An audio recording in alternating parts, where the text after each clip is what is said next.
Stockholm.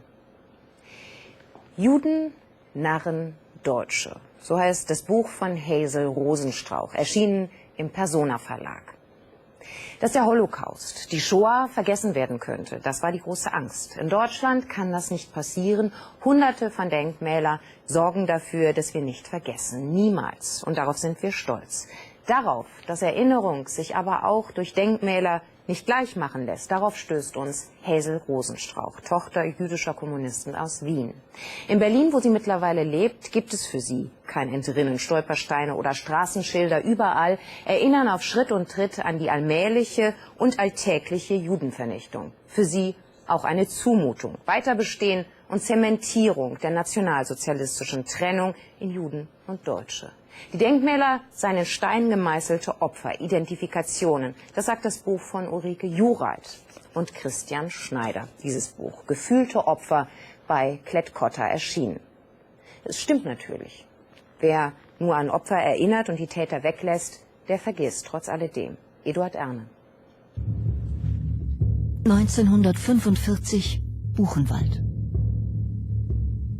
Nach der Befreiung des Konzentrationslagers zwingt die US-Armee Bürger des nahegelegenen Weimar, sich anzusehen, was dort geschehen war. Mord. Tausendfach. Man sah die Toten und verdrängte schnell. Deutschland in Ruinen. Die meisten sahen sich selbst als Opfer. Die Verbrechen, die Millionen Toten, die wenigsten wollten sie wahrhaben, man leugnete und verschloss wieder die Augen, diesmal vor der Vergangenheit. Und heute, 65 Jahre danach, stellen wir uns eifrigst der Vergangenheit. Es hat lange gedauert im Land der Täter, aber inzwischen gilt Deutschlands Beschäftigung mit seinem dunkelsten Kapitel als vorbildhaft. Allein in Berlin gibt es 313 Orte des Gedenkens, als ob Gedenken Erlösung bieten könnte. Von der Schuld. Also es erinnert ja manchmal daran, dass es wie ein Wettstreit, wie ein Wettlauf gibt, immer noch mehr zu erinnern, immer noch intensiver an dieser Geschichte zu arbeiten.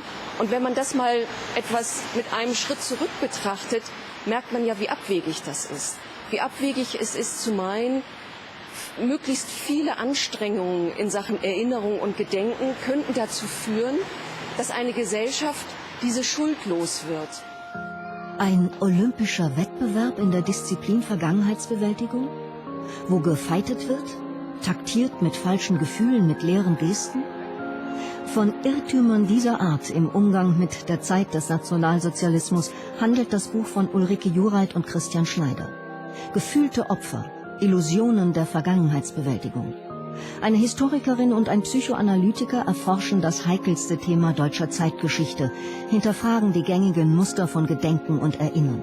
Sie sprechen aus, was noch vor kurzem tabu war. Schon der Titel ist eine Provokation. Kann man sich als Opfer fühlen, ohne ein Opfer zu sein? Wer sind die gefühlten Opfer? Der Titel zielt auf die Erinnerungskultur, die bis heute von den 68ern geprägt wird und entstanden ist im Konflikt mit ihren eigenen Vätern. Es gab irrsinnige Fantasien darüber, sind sie Täter geworden, sind sie Mörder gewesen, ist mein Vater schuldig geworden an den großen NS-Verbrechen. Und kann man sich mit solchen Vätern, mit solchen Menschen identifizieren? Das war das Problem, das sehr drängende psychische Problem dieser Generation. Was sie gemacht haben, das nennt man Gegenidentifizierung. Das heißt, sie haben sich statt mit den schuldigen Vätern, mit deren Opfern identifiziert. Weil, vor allen Dingen mit den jüdischen Opfern, weil nur das ist eigentlich die Position, die einem die reine Unschuld verschafft. Frankfurt am Main, die Universität. Hier lehrten die intellektuellen Überväter der 68er. Sie bestimmten die Tonlage, den Duktus in der Beschäftigung mit der Vergangenheit. Alles ist dafür zu tun, dass Auschwitz sich nicht wiederhole, war der Leitgedanke der Philosophie Theodor W. Adornos. Und die Psychoanalytiker Margarete und Alexander Mitscherlich fragten, wie konnte es dazu kommen? Warum zeigten die Deutschen kein Mitgefühl gegenüber den Opfern der Gewalt? Ihr Buch Die Unfähigkeit zu trauern wurde zum Bestseller, ist bis heute Grundlage jeder Erinnerungskultur. Was die Mitscherlichs machen, ist im Grunde, dass sie den wesentlichen Aspekt von Trauer verfehlen. Sie setzen Trauer mit Erinnerung gleich. Das wirkliche Ziel von Trauer aber, Freud sagt das ganz deutlich und unmissverständlich, ist eigentlich, sich von dem geliebten Objekt lösen zu können. Und das geht sozusagen in der Unfähigkeit zu trauern völlig unter. Und was übrig bleibt, ist wirklich sozusagen ein moralisches Postulat, nun trauert mal endlich. Nun trauert endlich um die Opfer. Ihr Deutschen, bekennt euch. Entstanden ist daraus eine Betroffenheitsolympiade voller falscher Töne, Bekenntnisse und Rituale. In Beton gegossene Erinnerung, Betroffenheitskitsch, so die Autoren, einseitig betrachtete Geschichte. Was daraus geworden ist, ist eine übermächtige Moral der 68er, die sozusagen nur mit erhobenem Zeigefinger rumlaufen und versuchen, ihr spezifisches Bild von den historischen Ereignissen, insbesondere des Holocausts, sozusagen als das Einzige zu vermitteln. Sie übersehen dabei, was die dritte Generation oder die vierte Generation dafür ein Bild von sich macht. Sie versucht, ihr Bild sozusagen festzuschreiben.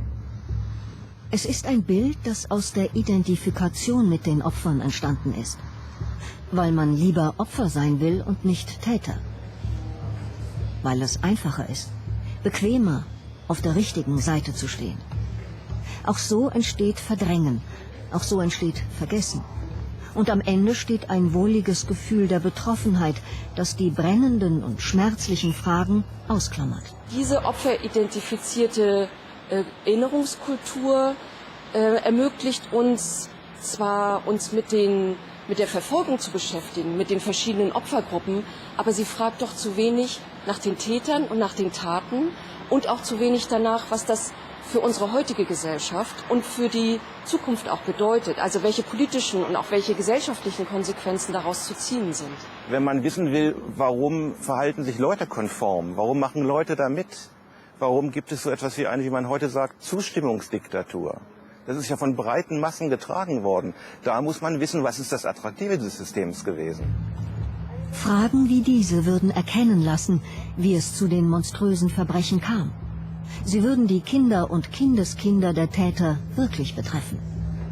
Orte wie die Ausstellung Topographie des Terrors in Berlin sind deshalb ein wichtiger Beitrag. Es gilt, an die Opfer zu erinnern und gleichzeitig zu lernen, was die Konsequenzen sind für unsere Gegenwart und für zukünftige Generationen, für die diese Zeit immer mehr Vergangenheit wird.